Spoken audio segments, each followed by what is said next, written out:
ஒழுக்கம் விழுப்பம் தரலான் ஒழுக்கம் உயிரினும் ஓம்பப்படும். திருக்குறள். ஒரு மனிதன் எவ்வளவு பேர் புகழ் செல்வம் வைத்திருந்தாலும் ஒழுக்கம் இல்லை என்றால் அது நிலைக்காது. ஒழுக்கம் உயிரை விட மேலானது என்பதை ஒரு சிறிய கதை மூலம் பார்ப்போம். சரி, வாங்க வீடியோக்குள்ள போலாம். பழமையான ஒரு நாட்டில் ஒரு நல்ல அரசன் ஆட்சி செய்தார். அவர் நாட்டு மக்கள் அனைவரும் நன்றாக வாழ வேண்டும் என்று நினைத்தார். ஆனால் அவருக்கு ஒரு சந்தேகம் இருந்தது. ஒழுக்கம் என்றால் என்ன? அது உண்மையில் உயிரை விட முக்கியமா என்று யோசித்துக் கொண்டிருந்தார். அவர் இது பற்றி மக்களிடம் கேட்டார். எல்லோரும் வெவ்வேறு பதில்கள் சொன்னார்கள். அரசனுக்கு தெளிவாக இல்லை. அதனால் ஒரு அறிவாளியை அழைத்து கேட்டார். அறிவாளர் சொன்னார், அரசே, இந்த கேள்விக்கு பதில் சொல்ல நான் உங்களுக்காக ஒரு நிகழ்ச்சி ஏற்பாடு செய்கிறேன். நாளை காலை அரண்மனையில் உள்ள மைதானத்தில் வாருங்கள் என்று கூறினார். அந்த நாளில் அறிவாளர் ஒரு பெரிய யானையை கொண்டு வந்தார். அதற்கு ஒரு பொன் மாலையை கட்டி வைத்திருந்தார். பின்னர் அரசனிடம் சொன்னார், அரசே, இந்த யானையின் மீது ஏறி யார் வேண்டுமானாலும் இந்த மாலையை எடுக்க முயற்சிக்கட்டும். ஆனால் யானை யாரையும் தன் மீது ஏற அனுமதிக்காது.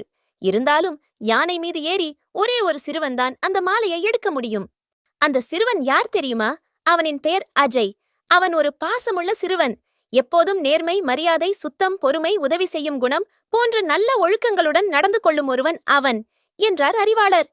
இருந்தபோதிலும் மன்னர் அதனை முழு மனதுடன் ஏற்றுக்கொள்ள முடியவில்லை. மேலும் சில சிறுவர்களை ஏறி அந்த பொன்மாலையை எடுக்க சொன்னார். ஆனால் அந்த சிறுவர்கள் ஒழுக்கமில்லாமல் ஒருவன் சத்தம் போட்டான். யானை மிரண்டு ஓடியது. ஒருவன் பொறுமையில்லாமல் வேகமாக ஓடி வந்தான். அவனை பார்த்தும் யானை மிரண்டு போனது. யாராலும் அதை எடுக்க முடியவில்லை.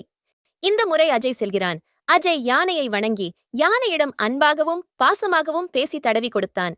யானை அவனை பார்த்ததும் அமைதியாக இருந்துவிட்டது. அஜய் யானையின் மீது ஏறி மாலையை எடுத்து விட்டான்.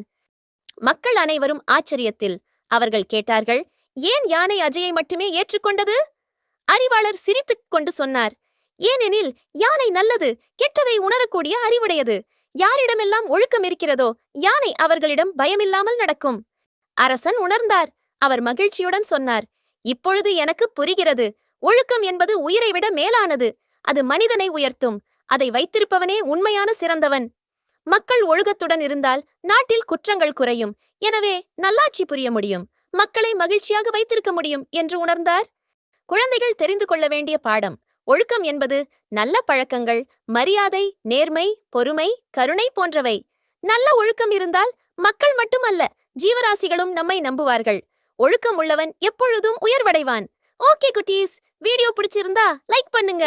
மறக்காம சேனலை சப்ஸ்கிரைப் பண்ணுங்க. பாய்.